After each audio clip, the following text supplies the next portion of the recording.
नमस्कार साथियों, पुष्पांजलि टुडे में आपका स्वागत है। मैं कृतिका राठौर आज आपको रूबरू कराने जा रही हूँ ट्रैफिक सूबेदार हिमांशु तिवारी जी से और जानेंगे कोविड-19 के दौरान उनकी कार्यशैली के बारे में। तो पहले तो सर बहुत बहुत स्वागत है आपका हमारे प्रोग्राम में। Thank you. सर, हम जानना चाहेंगे कि लॉकडाउन के चलते आपकी ट्रैफिक पुलिस किस हद तक कार्य कर रही है। जैसा कि अभी जो समय चल रहा है कोविड-19 का काल, एक तरह से ये समय जो कहला रहा है कि पूरे देश में ये भीषण रूप से पूरी महामारी फैली हुई है। और इस पूरी बीमारी के दौरान और कई तरह से निर्देश श्रीमान पुलिस अधीक्षक महोदय के जो प्राप्त होते हैं और उन निर्देशों के पालन में तरह तरह के एक्टिविटीज़ पुलिस द्वारा की जा रही हैं। जैसे लोगों के घर जाकर उनका बर्थडे सेलिब्रेट करना, लॉकडाउन के दौरान कई जगह जाकर स्थान पर जाकर, जैसे कॉलोनियाँ हैं, कई सोसाइटी से उन्होंने जाके कल्चरल प्रोग्राम करना, सॉन्ग के माध्यम से लोगों को जागरूक करना और लोगों को समझाइश देना। और अभी जैसे श्रीमान एसपी साहब के निर्देश थे कि एक नया अभियान हमने चलाया कि चालान के बदले रेड क्रॉस की जो रसीद काटते हैं उसके बदले 10 मास्क रसीद काटने वाले को दे रहे हैं। तो एक अच्छा अभियान साहब के द्वारा इनिशिएटिव लिया गया और इसका अच्छा प्रभाव समाज में देखने को मिल रहा है। तो सर, कोविड-19 के दौरान बहुत से सुरक्षाकर्मी भी इसके शिकार हुए हैं, तो इसके बारे में आप क्या कहेंगे। अभी तक ऐसा कोई केस अपने ग्वालियर में निकल कर सामने नहीं आया और बहुत अच्छी बात है।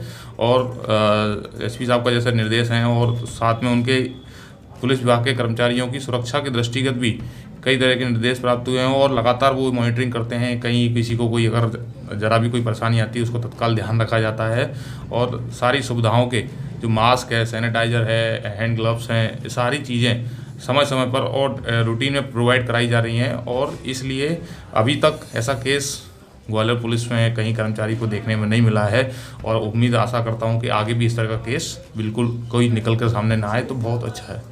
जैसे सर, प्रशासन ही जैसे हमारा इसके संक्रमण में आ रहा है, तो आम जनता के बारे में आप क्या कहना चाहेंगे। ये जो बीमारी है एक ऐसी बीमारी है जो अदृश्य रूप में है, एक दूसरे से छूने से फैल जाती है, हवा में भी बिल्कुल मिली हुई है।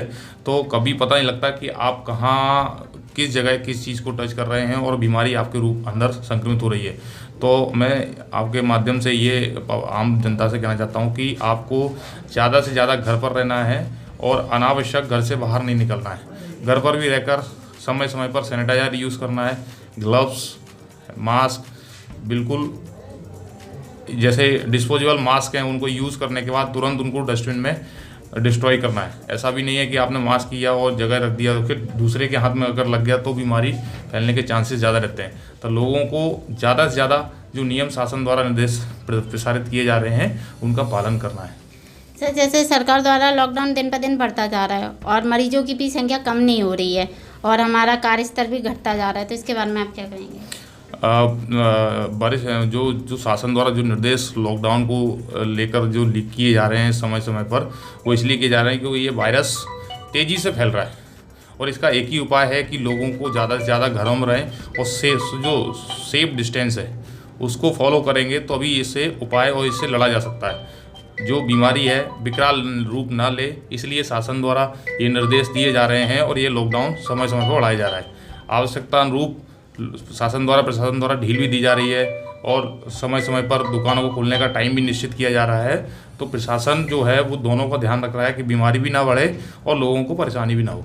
सर, जब आपने प्रशासन की थोड़ी सी गलती बताई है तो मैं एक सवाल है, जैसे आपको नहीं लगता कि कहीं ना कहीं प्रशासन द्वारा ज़्यादा ढील है, इसीलिए बाहर के जो कोरोना पॉजिटिव लोग हैं वो हमारे राज्य में भी आ चुके हैं, बहुत से आए हैं और जब पकड़ा जा रहा है उन्हें तब जाके उनकी रिपोर्ट आ रही है, पॉजिटिव भी आ रहे हैं, तो इसके बारे में क्या कहेंगे। कैसे ये लोग हमारे अंदर मतलब राज्य के अंदर आ रहे हैं जब इतनी सिक्योरिटी है। तो प्रशासन पूरी सख्ती के साथ लगा हुआ है, बाकायदा चेक पॉइंट्स लगे हुए हैं नाकों पर। जहाँ ग्वालियर की शहर में जो एंट्रेंस पॉइंट हैं उन पॉइंटों पर बाकायदा बल लगा है, लोगों की स्क्रीनिंग होती है और उसके बाद ही वो सिटी में शहर में प्रवेश करते हैं। अब कुछ लोग हैं जिनको प्रवेश होने के समय बीमारी से नहीं है, लेकिन आने के बाद कहीं अगर किसी से संक्रमित होते हैं और अपनी जानकारी छुपाते हैं, जिस कारण से ये केस निकल के आए हैं। तो आवश्यकता ये है कि लोग जागरूक बने, आम जनता जागरूक बने। अगर उनके आसपास इस तरह का कोई भी पेशेंट दिखाई देता है तुरंत हेल्पलाइन नंबर पर सूचना दें। जैसे सर, कोविड-19 का परिवार पे भी असर पड़ता है, तो आपके परिवार पे क्या असर पड़ा। मेरी वाइफ भी इसी डिपार्टमेंट में है, तो फैमिली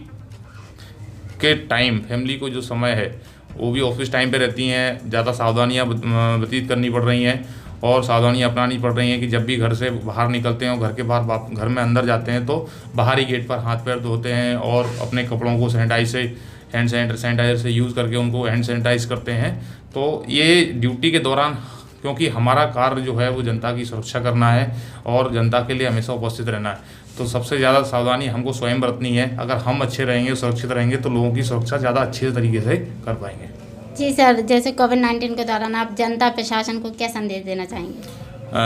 प्रशासन के द्वारा जो निर्देश, मेरा यही सभी लोगों आम लोगों से कहना है कि प्रशासन द्वारा जो निर्देश समय समय पर पारित किए जा रहे हैं उनका आपको अक्षरशः पालन करना है, तभी हम इस बीमारी से लड़ सकते हैं और डटकर निकलकर बाहर आएंगे।